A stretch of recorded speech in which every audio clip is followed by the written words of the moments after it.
الحمد لله وكفى والصلاة والسلام على من لا نبي بعده وعلى آله وأصحابه الذين أوفوا عهدا الذين هم خلاصة العرب العرباء وخير الخلائق بعد الأنبياء. أما بعد فأعوذ بالله من الشيطان الرجيم. بسم الله الرحمن الرحيم. وجاء من أقصى المدينة رجل يسعى قال يا قوم اتبعوا المرسلين اتبعوا من لا يسألكم أجرا وهم مهتدون. قال النبي صلى الله عليه وسلم سورة ياسين قلب القرآن. صدق الله العظيم وصدق رسوله النبي الأمي الكريم ونحن على ذلك لمن الشاهدين والشاكرين والحمد لله رب العالمين. سورہ یاسین کی ایک آیت کریمہ اور جناب نبی پاک صلی اللہ علیہ وسلم کا ایک فرمان تلاوت کیا ہے، جس کے اندر سورہ یاسین کی فضیلت کا ذکر ہے اور اس میں 3 پیغمبروں کا اور ایک نیک شخص کا واقعہ بیان ہوا ہے، جس کو قرآن کریم میں نبی پاک صلی اللہ علیہ وسلم کو خطاب کر کے فرمایا کہ وَاضْرِبْ لَهُم مَثَلًا رَجُلَيْنِ، کہ آپ ان 2 آدمیوں کا تذکرہ کریں. پھر فَعَزَّزْنَا بِثَالِثٍ، مجھے تیسرا پیغمبر نہیں بھیجا. فرمایا وَجَاءَ مِنْ أَقْصَى الْمَدِينَةِ رَجُلٌ يَسْعَىٰ قَالَ يَا قَوْمِ اتَّبِعُوا الْمُرْسَلِينَ اتَّبِعُوا مَن لَّا يَسْأَلُكُمْ أَجْرًا وَهُم مُهْتَدُونَ. کہ ایک شہر کے کونے سے دوڑتا ہوا شخص آیا اور قوم کو کہنے لگا کہ ان پیغمبروں کی بات کو مانو، یہ اللہ کی طرف سے پیغمبر آئے ہیں، ان کی اتباع کرو. دیکھو یہ اتنے دور سے سفر کر کے آئے ہیں اور تم سے کوئی پیسے بھی نہیں مانگتے، اور ساتھ یہ ہے کہ یہ بندے بھی ہدایت والے ہیں، اچھی باتیں کر رہے ہیں، ان کی باتیں مانو. یہ شہر کے کونے سے شخص دوڑتا ہوا آیا، جن کو مفسرین حبیب بن اسماعیل نجار کے نام سے یاد کرتے ہیں. 3 پیغمبر آئے تھے جو لوگوں کو سمجھا رہے تھے اور لوگ تقسیم کر رہے تھے. تو یہ شخص آیا، انبیاء علیہ السلام کی تائید کرنے لگا. جو آپ کے سامنے حدیث رسول صلی اللہ علیہ وسلم تلاوت کی ہے، اس میں آپ نے فرمایا کہ سورہ یاسین قرآن مجید کا دل ہے. ایک اور حدیث میں جناب نبی پاک صلی اللہ علیہ وسلم کا فرمان ہے کہ ہر چیز کا دل ہوتا ہے، قرآن مجید کا دل سورہ یاسین ہے. اسی طرح ایک حدیث میں جناب کا فرمان ہے کہ قرآن مجید میں ایک سورت ہے جو بلندی کے اعتبار سے کوہان کی مانند ہے، جس کو سورہ بقرہ کہتے ہیں. اور قرآن مجید کے اندر ایک آیت ہے جس کو بہت عظمت حاصل ہے اور اللہ پاک نے اپنے عرش کے اوپر لکھی ہوئی ہے. اس آیت کا نام آیت الکرسی ہے. اور قرآن مجید کے اندر ایک سورت ہے جس کو قرآن کا دل کہا گیا ہے اور وہ سورہ یاسین ہے. سورہ بقرہ کی بھی بہت فضیلت ہے. سب سے بڑی فضیلت سورہ بقرہ کی یہ ہے اس کی تلاوت کرنے سے کہ گھر کے اندر جو مضر اشیاء ہوتی ہیں اس کی تلاوت سے وہ دور ہو جاتی ہے۔ جناب کا فرمان ہے کہ آپ نئی جگہ جب آباد ہونے لگو تو اس سے پہلے قرآن مجید کا ختم اور خصوصاً سورہ بقرہ کا ختم کیا جائے۔ آیت الکرسی ایمان کی حفاظت کی بھی ضمانت کرتی ہے اور جان کی حفاظت، مال کی حفاظت کا تعلق بھی سورہ یاسین کا سورہ آیت الکرسی کے پڑھنے کے ساتھ ہے۔ تیسری چیز جس کی فضیلت بیان فرمائی وہ سورہ یاسین ہے جو آج ہمارا موضوع ہے۔ علماء نے لکھا ہے کہ یاسین، لفظ یاسین یہ حبشہ کی زبان کا کا لفظ ہے اور اس کا ان کی زبان میں معنی ہے ایودہ انسان۔ تو یہ نام ہے رسول اللہ صلی اللہ علیہ وسلم۔ امام بخاری نے اس حدیث کو نقل کیا ہے جس میں سورہ یاسین یہ یاسین کا نام رسول پاک صلی اللہ علیہ وسلم کا نام بیان فرمایا اس حدیث میں، اور طٰہٰ کا لفظ بھی جناب نبی پاک صلی اللہ علیہ وسلم کا نام ہے۔ سورہ یاسین کی بہت فضیلت ہے۔ نبی پاک صلی اللہ علیہ وسلم کا فرمان ہے کہ میرا یہ دل چاہتا ہے کہ میرے ہر امتی کو کم از کم سورہ یاسین یاد ہونی چاہیے۔ جب یاد ہوگی تو تلاوت کرنا آسان ہے، صبح کے وقت تلاوت ہو گئی، شام کے وقت تلاوت ہو گئی، اور یہ شفا کا سبب بنتی ہے۔ ظاہری اعتبار سے بھی اور روحانی اعتبار سے بھی یہ سورت شفا کا سبب بنتی ہے سورہ یاسین۔ اسی وجہ سے اس کو قلب القرآن کہا۔ امام غزالی رحمہ اللہ تعالیٰ نے اس حدیث کی تشریح میں بیان فرمایا کہ آپ نے جو فرمایا کہ سورہ یاسین قرآن کا دل ہے، اس میں ایک خاص پیغام ہے۔ امام غزالی رحمہ اللہ تعالیٰ فرماتے ہیں کہ اس حدیث میں ایک خاص پیغام ہے کہ جس طریقے سے انسان اپنے دل کی صحت کے ساتھ متعلق ہے، اس کے تمام وجود کی صحت، بھلے وہ ظاہری صحت کے ساتھ تعلق رکھنے والی چیز ہو یا روحانی اعتبار سے بھی، دل میں ڈر ہے یا کینہ ہے یا بغض ہے یا بدعت ہے یا شرک ہے یا تکبر ہے، یہ ساری دل کی روحانی امراض ہیں جس کو صوفیاء اخلاق رذیلہ کہتے ہیں، گندے اخلاق۔ اور ایک ظاہری اعتبار سے بیماریاں ہیں جسم سے متعلق، تو وہ بھی دل جب بیمار ہوتا ہے ظاہری اعتبار سے تو جسم میں بیماریاں آتی ہیں، روحانی اعتبار سے بیمار ہو تو بیماریاں آتی ہیں، اور دل اگر صحیح ہے ظاہری اعتبار سے تو ظاہری جسم پر بیماریاں نہیں ہوتی، اور روحانی اعتبار سے دل درست ہے تو روحانی بیماریاں نہیں ہوتی۔ یہی وجہ ہے کہ سورہ یاسین کو قلب القرآن کہا کہ اس کے اندر عقیدے کی بات بھی سورہ یاسین میں بیان ہوئی کہ اپنے عقیدے درست کرو، اعمال درست کرو، فکر آخرت اپنے اندر لاؤ، تو انسان کا عقیدہ، اعمال، یہ سارا نظام جب درست ہو جائے گا تو اس کی دنیا بھی درست ہو جائے گی اور آخرت بھی درست ہو جائے گی۔ جب دل درست ہو جاتا ہے تو ظاہری جسم بھی ٹھیک ہو جاتا ہے اور روحانی بیماریوں سے بھی شفا ملتی ہے۔ اس لیے اس کو فرمایا کہ یہ سورہ یاسین یہ قرآن مجید کا دل ہے۔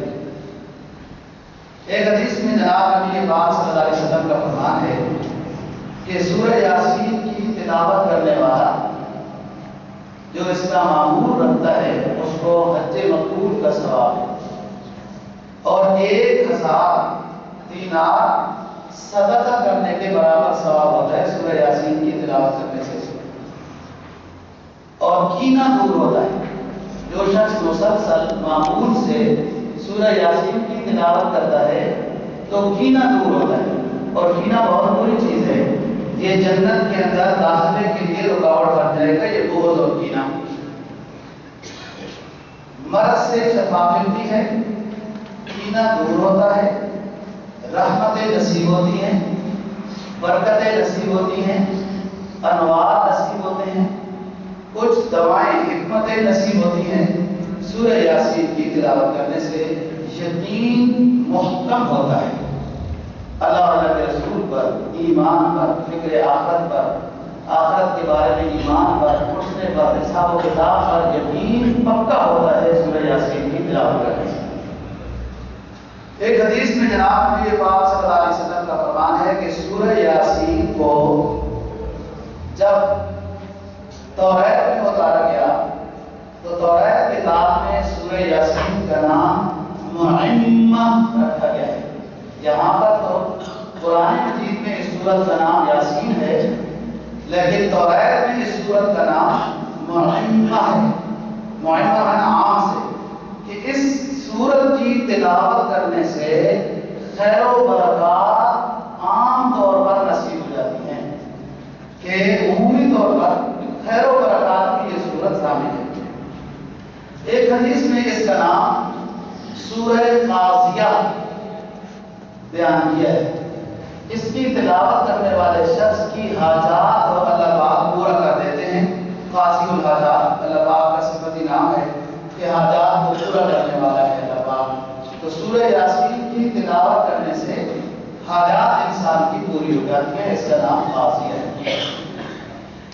ایک حدیث میں اس کا نام دافعہ ہے، دافعہ دور کرنے والی۔ جو شخص اس سورت کی تلاوت کرتا ہے تو اس کی برکت سے مصیبتیں دور ہوتی ہیں، دافعہ۔ اسی طرح اور بھی احادیث میں سورہ یاسین کی تلاوت کے بارے میں بہت فضیلت ہے۔ فرمایا جو شخص اس سورت کی تلاوت کرتا ہے تو آخرت میں یہ سورت اس کے لیے سفارش کرے گی اور رزق میں برکت ہوتی ہے، مرض سے شفا ملتی ہے۔ مزید اس سورت کی تلاوت کرنے کا آپ نے حکم دیا ہے کہ جو آپ کے اسلاف فوت ہو چکے ہیں، جو رشتہ دار فوت ہو چکے ہیں، سورہ یاسین کی تلاوت کر کے اپنے عزیز و اقارب جو فوت ہو چکے ہیں ان کے لیے سارے ثواب بھی کر سکتے ہیں۔ اور فرمایا کہ ہر حرف کے بدلے میں 10 نیکیاں جن کے لیے سارے ثواب کیا جا رہا ہے ان میتوں کو نصیب ہوتی ہے، اور کوئی اتنی بڑی صورت بھی نہیں۔ فرمایا یاسین والقرآن الحکیم انک لمن المرسلین علی صراط مستقیم تنزیل العزیز الرحیم لتنذر قوما ما انذر آباؤهم فهم غافلون لقد حق القول على اکثرهم فهم لا يؤمنون انا جعلنا في اعناقهم اغلالا فهي الى الاذقان فهم مقمحون انا جعلنا في اعناقهم اغلالا فهي الى الاذقان فهم مقمحون وجعلنا من بين ايديهم سدا ومن خلفهم سدا فاغشيناهم فهم لا يبصرون۔ یہ آیت جو میں نے پڑھی ہے، انا جعلنا في اعناقهم اغلالا فهي الى الاذقان فهم مقمحون، کہ ہم نے ان کی گردنوں میں توق ڈال دیے ہیں اور وہ اوپر کی اوپر ہی اونچی رہ گئی ہیں، بند کر دیے گئے ہیں ان کے ہاتھ ان کی گردنوں کے ساتھ۔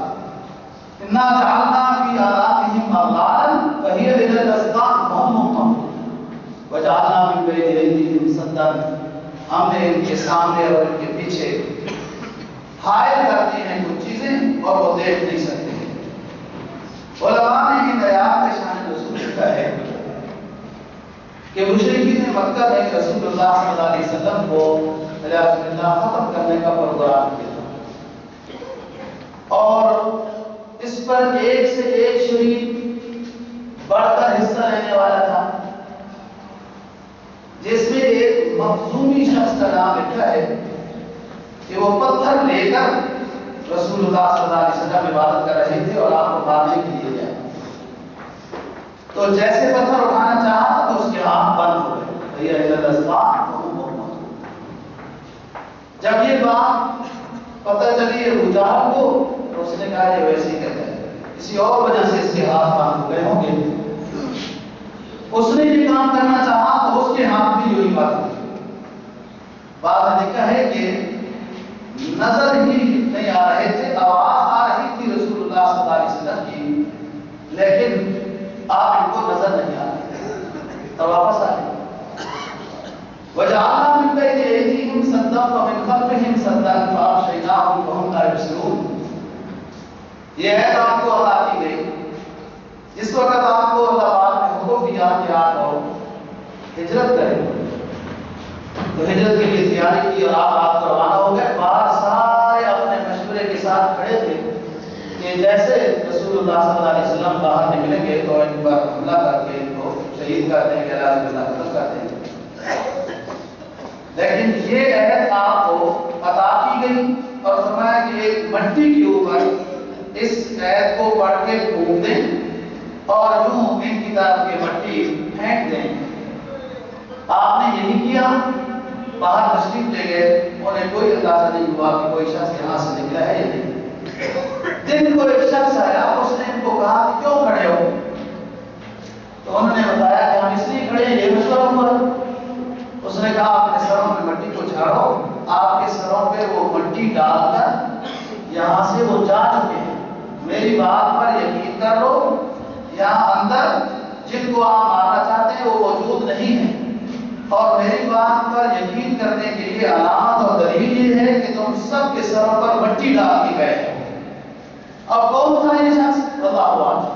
انہوں نے جب اپنے سروں کو دیکھا تو واقعتاً سروں پہ مٹی تھی اور جھاڑنے لگے. اندر جب دیکھا تو حضرت علی رضی اللہ عنہ موجود تھے. انہیں یقین ہوا کہ آپ تو موجود نہیں ہیں. علماء حدیث نے لکھا ہے کہ جو شخص بھی ظالم دشمن سے بچنے کی غرض سے، ظالم دشمن سے بچنے کی غرض سے سورہ یاسین کی تلاوت کرتا ہے اور خصوصاً پہلے رکوع کی، تو اللہ پاک اس کو نجات نصیب فرماتے ہیں، اسے نظر ہی نہیں آئے. اور یہ خاصیت ہے اِنَّا جَعَلْنَا فِي أَعْنَاقِهِمْ أَغْلَالًا فَهِيَ إِلَى الْأَذْقَانِ فَهُمْ مُقْمَحُونَ وَجَعَلْنَا مِن بَيْنِ أَيْدِيهِمْ سَدًّا. سد دیوار کو کہتے ہیں ہائے کو. وَجَعَلْنَا مِن بَيْنِ أَيْدِيهِمْ سَدًّا وَمِنْ خَلْفِهِمْ سَدًّا فَأَغْشَيْنَاهُمْ فَهُمْ لَا يُبْصِرُونَ. یہ سورہ یاسین کی تلاوت کی فضیلت ہے. رہی بات جو آج کا موضوع کہ سورہ یاسین میں اللہ پاک نے ایمان سے متعلق ذکر کیا ہے، اپنی قدرت سے متعلق بڑی بڑی کائنات کی قدرت کی نشانیوں کا ذکر کیا ہے، آخرت کا ذکر کیا ہے، اعمال اور حساب و کتاب کا ذکر کیا ہے، دشمن سے بچنے کا ذکر کیا ہے اور خصوصاً شیطان کا اس میں ذکر کیا ہے. اَلَمْ عَلَيْكُمْ يَا بَنِي آدَمَ أَلَّا تَعْبُدُوا الشَّيْطَانَ إِنَّهُ لَكُمْ عَدُوٌّ مُّبِينٌ. اے بنی آدم فَامْتَازُوا الْيَوْمَ أَيُّهَا الْمُجْرِمُونَ. کیا آج گزرگی کر رہے ہیں؟ نیک اور بد اکٹھے نہ کھڑے ہو، الگ الگ ہو جاؤ. دیکھو کہ یہ جماعت ہے، گروہ کی یہ جماعت ہے، تم نے شیطان کی پیروی کی ہے. أَلَمْ أَعْهَدْ إِلَيْكُمْ يَا بَنِي آدَمَ أَلَّا تَعْبُدُوا الشَّيْطَانَ إِنَّهُ لَكُمْ عَدُوٌّ مُّبِينٌ. تو سورہ یاسین کی تلاوت سے عقیدے کی درستگی ہے، اعمال کی درستگی ہے، شیطان سے بچنے کا سبب ہے، اور جب فکر آخرت نصیب ہو جائے کہ اللہ کے سامنے حاضر ہونا ہے اور ایک ایک چیز کو حاصل کر دیا جائے گا. جن کو بنا و سنگار کی صورت میں بہت کچھ دیا جا رہا ہے وہ عذاب انسان کے مخالف ہو جائیں گے. قرآن نے سورہ یاسین میں بیان کیا الْيَوْمَ نَخْتِمُ عَلَىٰ أَفْوَاهِهِمْ وَتُكَلِّمُنَا أَيْدِيهِمْ وَتَشْهَدُ أَرْجُلُهُمْ بِمَا كَانُوا يَكْسِبُونَ. یہ سب یہ زبان کو بند کر دیا جائے گا. یہ ہاتھ پاؤں انسان کے حق میں یا انسان کے خلاف گواہی ہے. اسی صورت میں فرمایا وَقَدَّمُوا عَلَىٰ آثَارِهِمْ کہ انسان کے یہ قدم، یہ چلنا پھرنا، یہ بھی گواہ بنیں گے. قبیلہ بنو سلیم، بنو سلمہ مدینہ طیبہ کے تھوڑا دور رہتے تھے، مسجد نبوی سے تھوڑا دور رہتے تھے کہ مسجد نبوی کے قریب زمینیں کچھ پلاٹ خالی تھے. انہوں نے یہ خریدنا چاہا کہ ہم مسجد کے قریب ہو جائیں تاکہ نماز پڑھنے میں آسانی ہو جائے، پھر جلدی فارغ ہو کے چلے جائیں، جس کو سورہ یاسین میں بیان کیا ہے. فرمایا اِنَّا نَحْنُ نُحْيِي الْمَوْتَىٰ وَنَكْتُبُ مَا قَدَّمُوا وَآثَارَهُمْ وَكُلَّ شَيْءٍ أَحْصَيْنَاهُ فِي إِمَامٍ مُّبِينٍ. ہم مردوں کو زندہ کریں گے اور ہم سب کچھ لکھ رہے ہیں، جو کچھ کوئی کر رہا ہے وہ ہم سب کچھ لکھوا رہے ہیں. مَا قَدَّمُوا جو انہوں نے آگے بھیجا ہے، جو نشان آئے قدم ہے ان کی نیکیوں کے بارے میں. وَكُلَّ شَيْءٍ أَحْصَيْنَاهُ فِي إِمَامٍ مُّبِينٍ. ہر چیز کو ہم نے لکھ رکھا ہے، لکھ رکھا ہے، اس کے سامنے ہوگا جواب. یہ ہے قبیلہ بنو سلمہ کے بارے میں نازل ہوئی کہ یہ قریب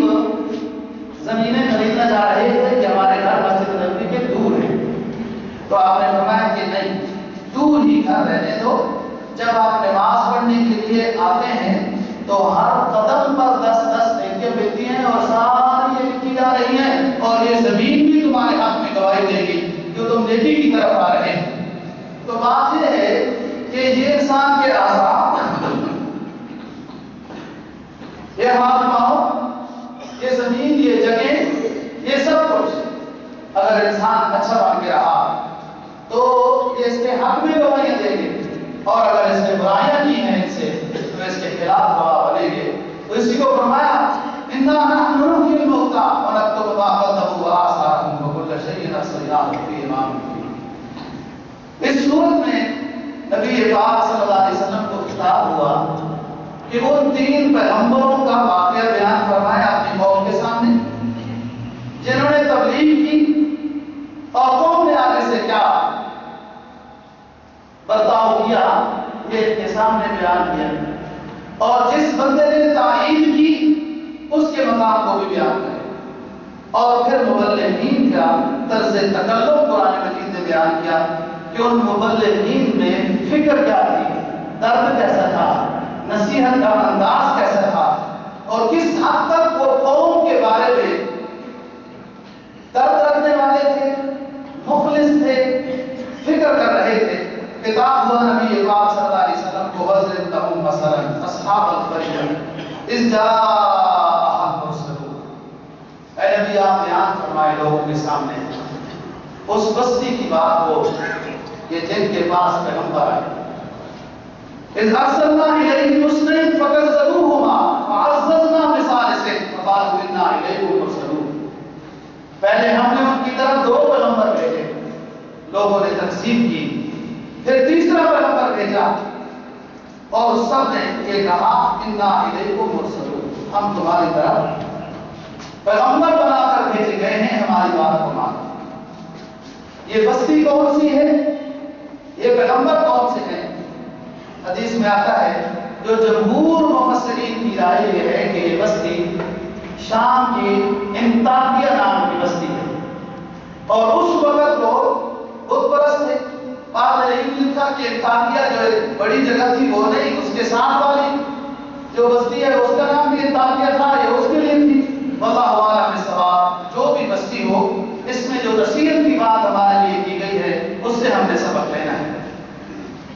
2 پیغمبر صادق اور مصدوق، بعد میں صادق اور صدوق نام لکھا ہے، یہ عیسیٰ علیہ السلام کے زمانے سے پہلے کے ہیں۔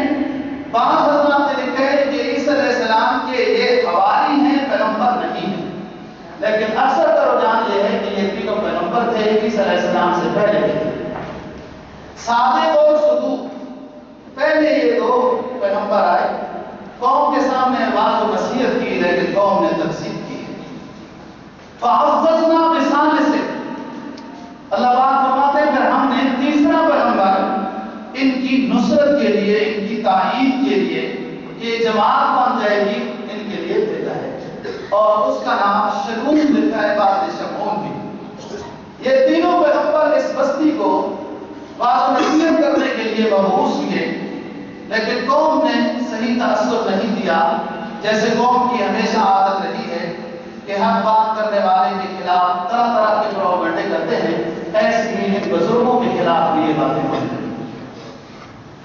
لیکن ہے کہ جب یہ بستی میں داخل ہونے لگے تو ایک بوڑھے شخص سے ملاقات ہوئی۔ یہ تینوں جب مل کے پھر اس بستی کو بات نصیحت کرنے کے لیے آتے تھے تو ایک بوڑھے شخص سے ملاقات ہوئی جو مریض تھا، جو زام کی مرض میں مبتلا تھا۔ اس سے بات و نصیحت کی جب بات کی تو اس نے کہا تمہارے پاس علامت کیا ہے کہ تم سچے نبی ہو یا سچے اللہ والے ہو، بزرگ ہو، تمہارے پاس علامت کیا ہے؟ کس طریقے سے میں پہچان لوں کہ آپ لوگ سچے لوگ ہو؟ انہوں نے کہا کہ آپ کو جو یہ بیماری ہے ہم اللہ پاک سے دعا کریں گے، ہماری دعا کی برکت سے اللہ پاک اپنے فضل سے تمہیں اس بیماری سے شفا نصیب کرے۔ وہ شخص حیران ہوا کہ میں 70 سال عبادت کر رہا ہوں اپنے خداؤں کی، اپنے معبودوں کی، اب تک تو مجھے شفا نہیں ملی۔ وہ کون سا معبود ہے جس کے سامنے تم دعا کرو گے معبود تو یہی ہے جن کے سامنے میں 70 سال سے جھک رہا ہوں اور مجھے شفاعی کے بتوں کے سامنے وہ جھکتا تھا۔ بہرحال ان بزرگوں نے دعا کی اور اللہ پاک نے اس کو شفا نصیب فرمائی۔ یہ شخص ایمان لانے والا ہوا اور اس کا ایمان اتنا پکا ہوا کہ پوری قوم اس کی مخالف ہو گئی۔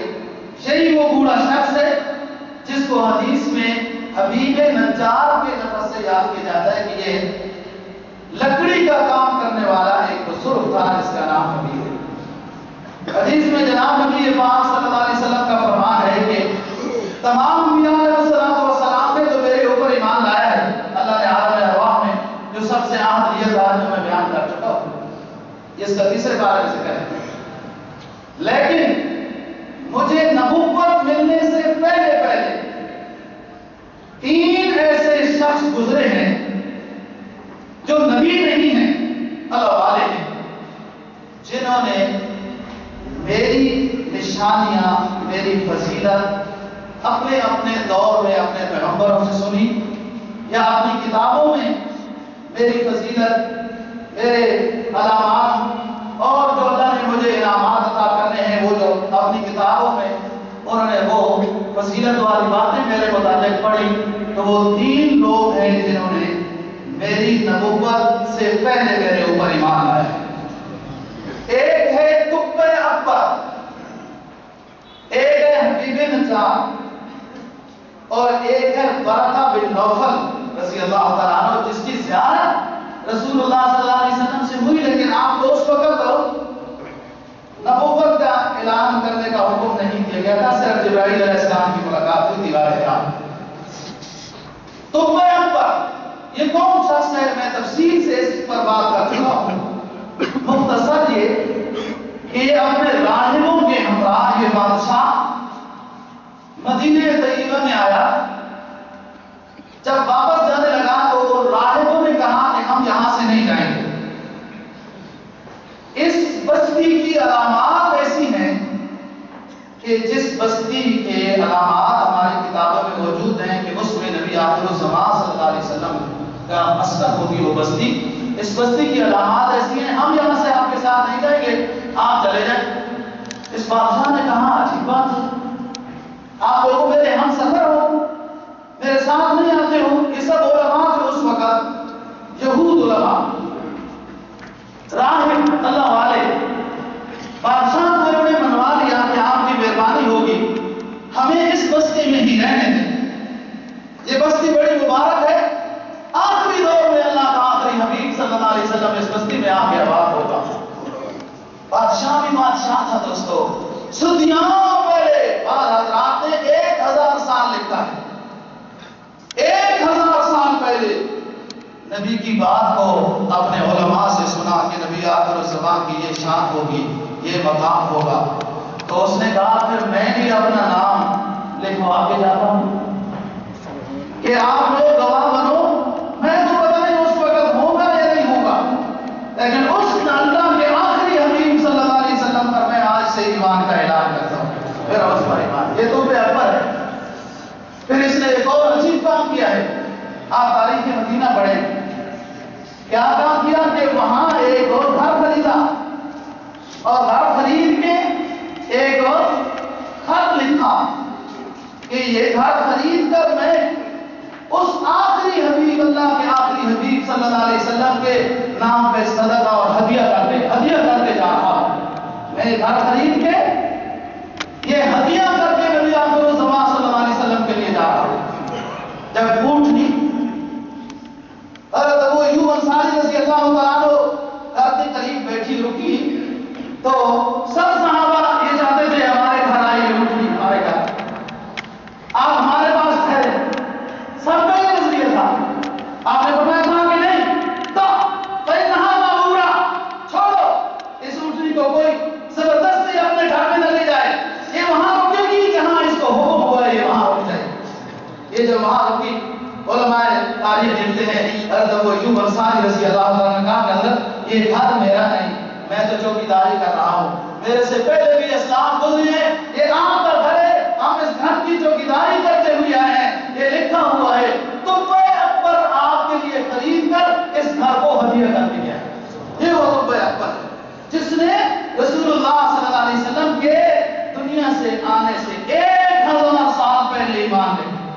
اور پھر جس کی فضیلت سرکار دو جہاں صلی اللہ علیہ وسلم نے بیان کر دی کہ میرے اوپر انبیاء علیہ السلام کی ارواح نے تو ایمان لایا، لیکن 3 لوگ ایسے گزرے ہیں کہ جنہوں نے میرے اوپر ایمان لایا، میں اس وقت دنیا میں نبوت کے لحاظ سے نہیں آیا، پہلے تو 600 سال پہلے حبیب نجار نے رسول اللہ صلی اللہ علیہ وسلم پر ایمان لایا، جس کا سورہ یاسین کے اندر اللہ پاک نے ذکر کیا ہے۔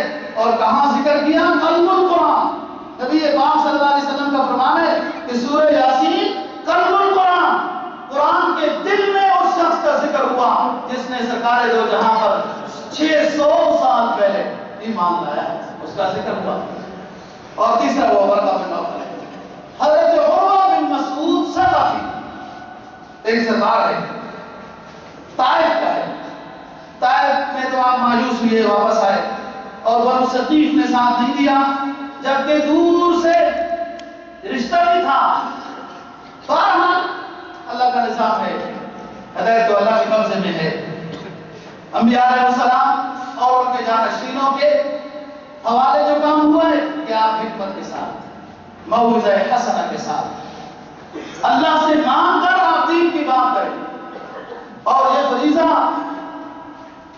رسول اللہ صلی اللہ علیہ وسلم اور آپ کی جماعت نے بخوبی انجام دیا ہے کہ جن کی زندگیوں کا مشن صرف اشاعت دین تھا اور کوئی مشن نہیں تھا، جس کو قرآن مجید نے بڑے احساس کے ساتھ اس امت کو خیر الامم کا لقب دیا ہے۔ فرمایا کنتم خیر امۃ اخرجت للناس، کنتم خیر امۃ اخرجت للناس تأمرون بالمعروف وتنہون عن المنکر۔ اے میرے نبی کی ماننے والی جماعت، تم بہترین جماعت ہو، بہترین امت ہو۔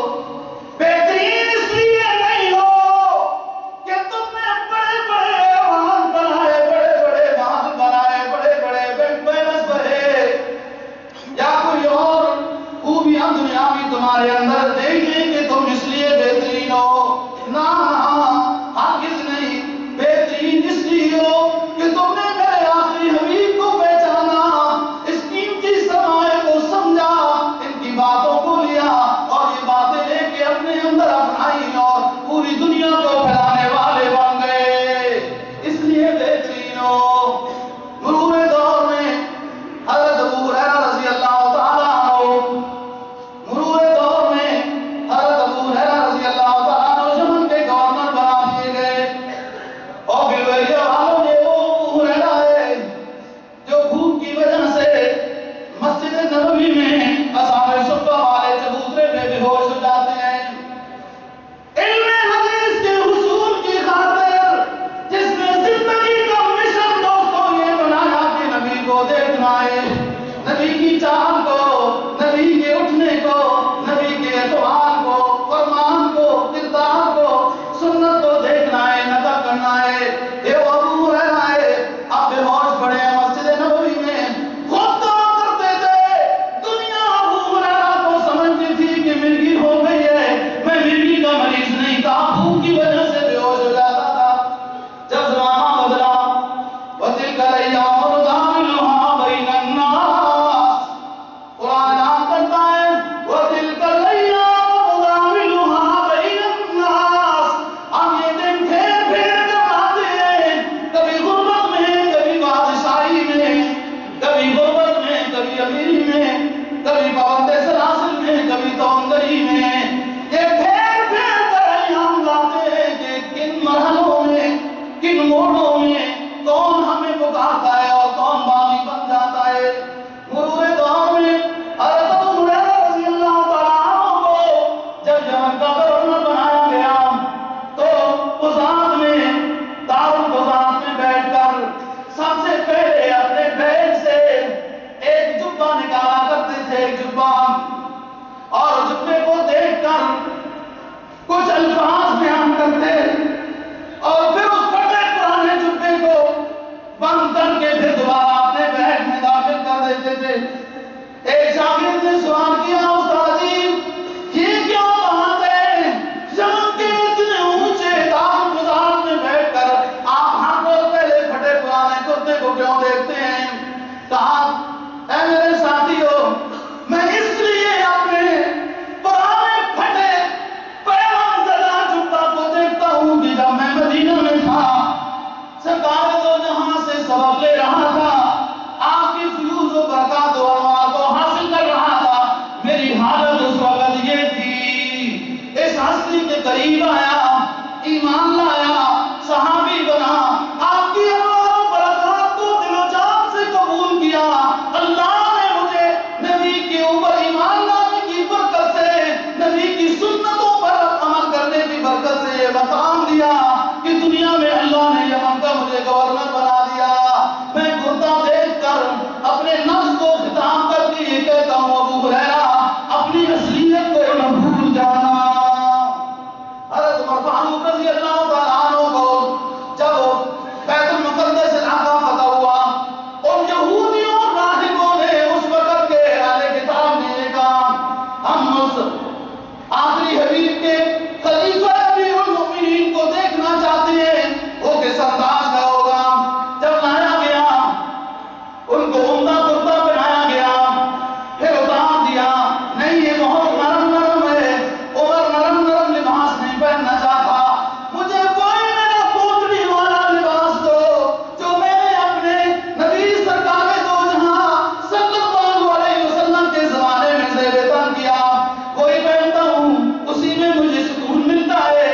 اور لوگوں نے کہا حضرت یہاں تو بڑے اونچے اونچے سردار رہتے ہیں، اونچے اونچے جبے پہنتے ہیں، اونچے اونچے لباسوں والے لوگ ہیں، یہ کیا سمجھیں گے دنیا کا 22 لاکھ مربع میل پر فاروق اعظم کا لباس کیسا ہے؟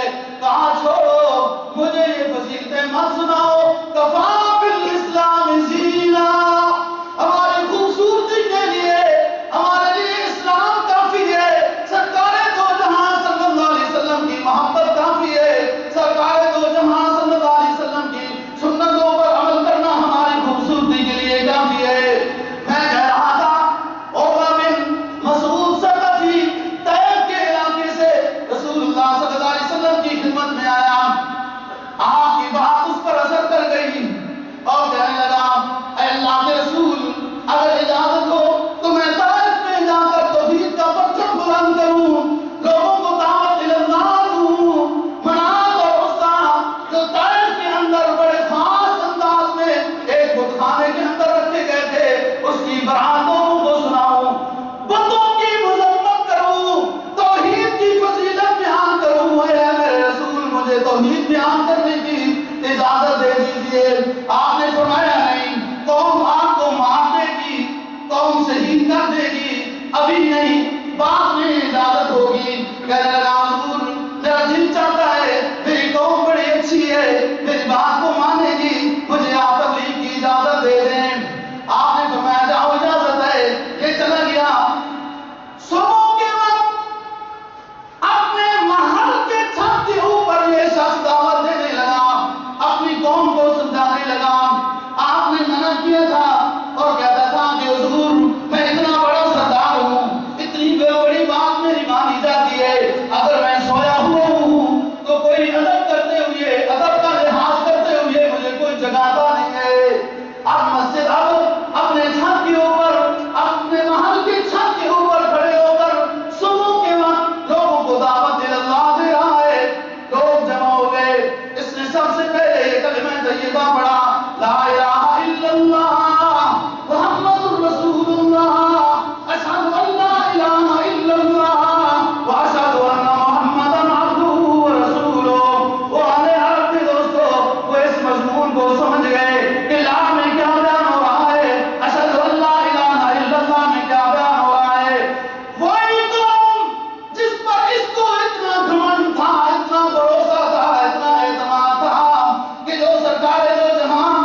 شہید کیا گیا ہے. آپ خاموش کیے اور پھر فرمایا کہ عروہ کا مقام وہی ہے جو مقام اس شخص کا ہے جو میرے اوپر 600 سال پہلے ایمان لا چکا ہے. حبیب نجار کا مقام وہ حاصل کر گیا. تو صحابہ نے پوچھا کہ حضرت وہ کیسے؟ کہا جب حبیب نجار کو جو بھی میں عرض کرتا ہوں شہید کیا گیا تھا، آخرت میں اللہ نے اس کو جنت عطا کر دی. تو جب جنت میں پہنچا تو کہنے لگا، قرآن نے حکم دیا قیل ادخل الجنہ، حکم ہوا کہ اس کو جنت دے دی جائے، یہ شہید ہے. قال یا لیت قومی یعلمون، کہنے لگا ہے افسوس میرا یہ جنت والا مقام میری قوم سمجھ جاتی ہے.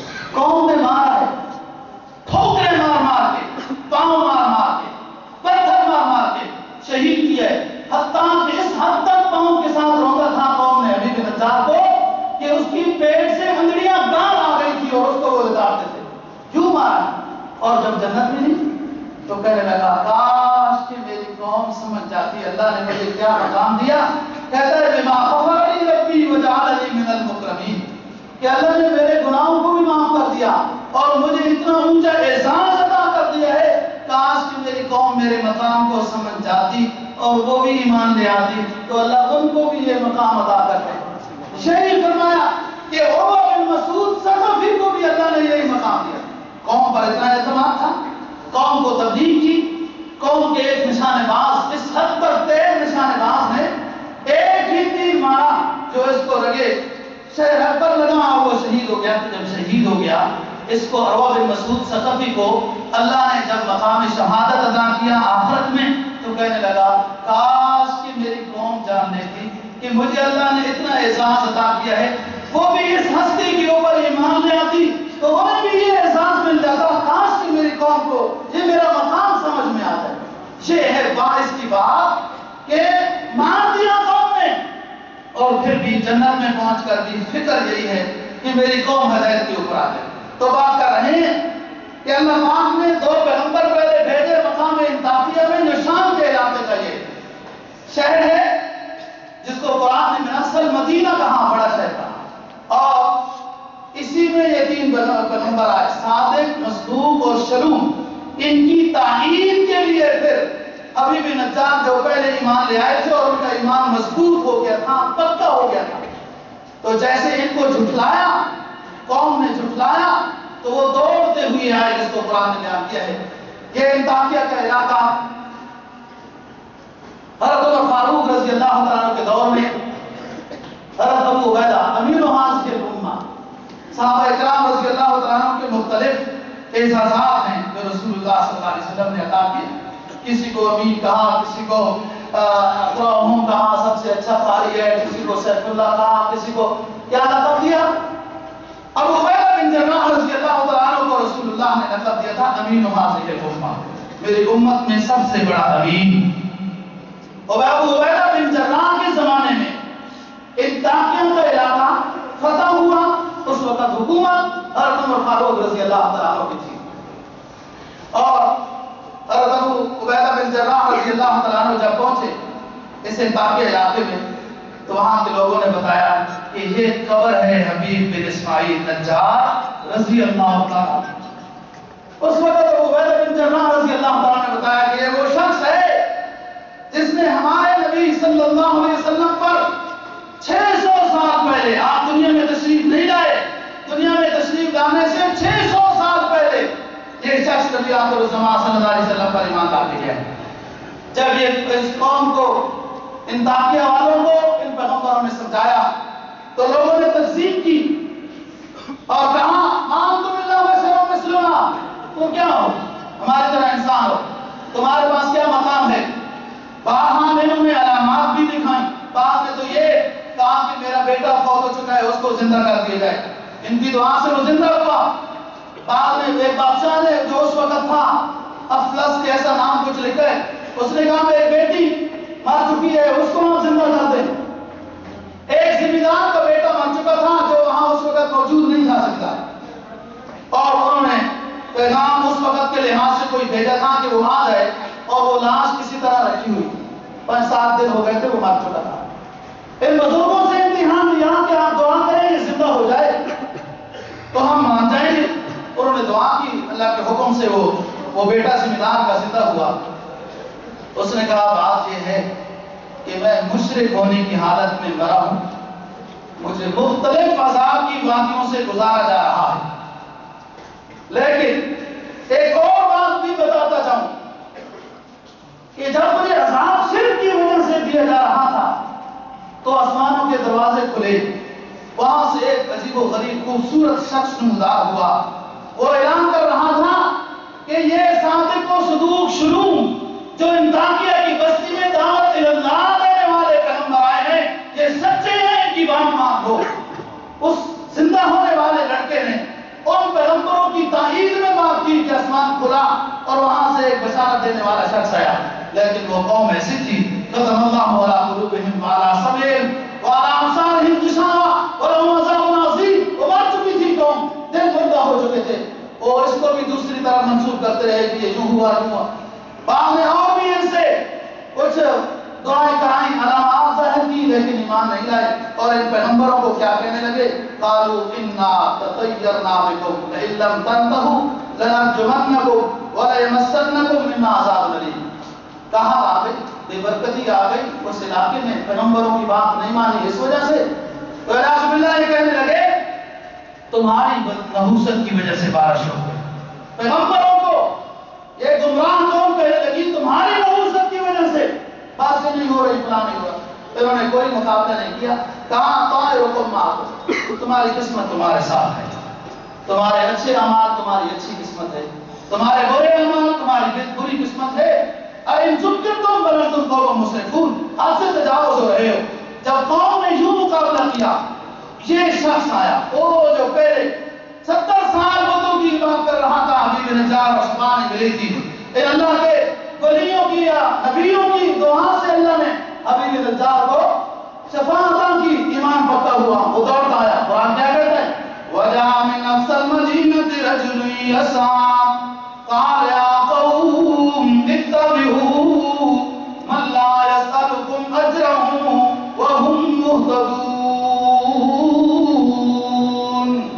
شہر کے کونے سے ایک شخص دوڑتا ہوا آیا اور کہنے لگا ہے قوم اللہ والوں کی بات مانو, انہیں نہ ٹھکراؤ, یہ حق و صداقت کا پیغام دے رہی ہیں اور تم سے پیسہ بھی نہیں مانگتے, اجرت نہیں مانگتے, کوئی تم سے اجر نہیں مانگتے.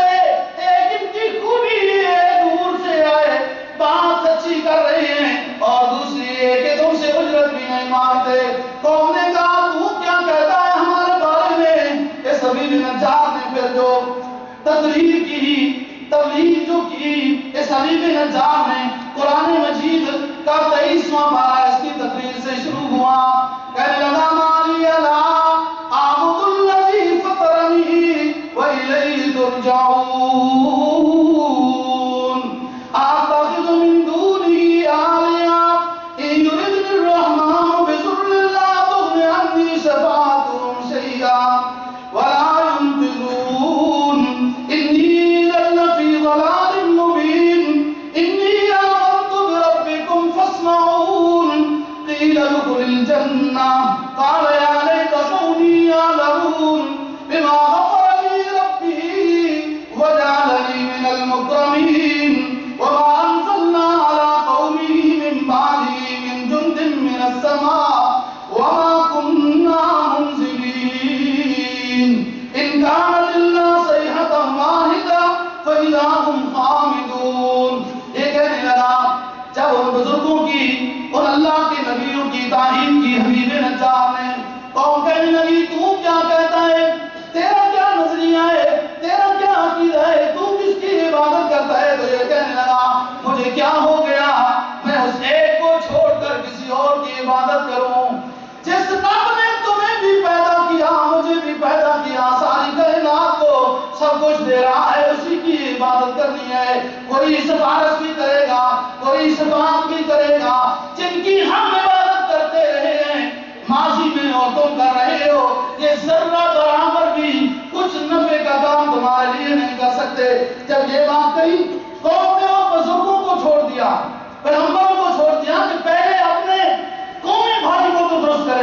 مارنا شروع کر دیا. یہ پھر بھی سے کہتا رہا رب اہد قومی، رب اہد قومی، اے میرے رب میری قوم کو ہدایت دے دے. وہ مار رہے ہیں پتھر اور لاتے مکے، ہر کوئی جس کا بس چلتا تھا وہ مار رہا تھا اور یہ دعا کر رہا تھا یا رب میری قوم کو ہدایت دے دے، ہدایت دے دے.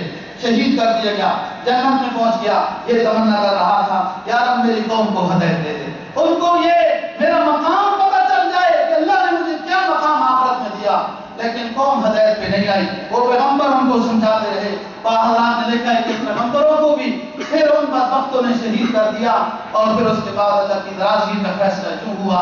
قرآن کہتا ہے ہم نے فرشتے نازل نہیں کیے، کوئی لشکر نازل نہیں کیے، کوئی اور بڑی جماعتیں ان کو عذاب دینے کے لیے نازل نہیں کی، پر صرف جبرائیل علیہ السلام کو نازل کیا.